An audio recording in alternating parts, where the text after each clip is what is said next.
Now, the reason for this cafe exemption is quite simple. It's to give people, particularly those who might be living alone and also working from home, somewhere that they can still meet a friend for a coffee and a chat. And we judge that is important to help reduce the loneliness and isolation that comes with some of these restrictions that are in place right now. But, and this is the other side of this balance, we are deliberately trying to reduce the volume of places that people come together so that we can stop the virus spreading. So we've got to draw any exemption really tightly. So that's why we're not allowing premises like restaurants to decide to just stop serving alcohol, become cafes and stay open. That would undermine the purpose of these restrictions.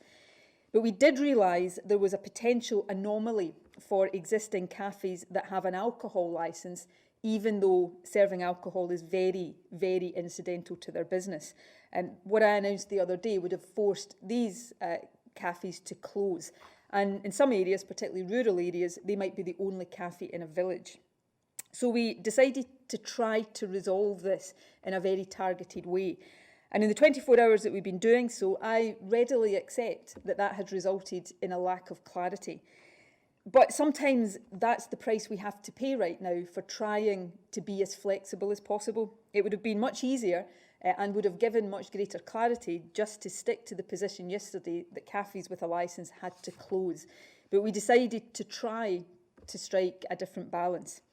But I can confirm that the regulations being published today, I think they have just been published before the briefing started, have a definition of cafe which applies regardless of whether or not they have a licence. And that definition is an establishment whose primary business activity in the ordinary course of its business is the sale of non-alcoholic drinks, snacks or light meals.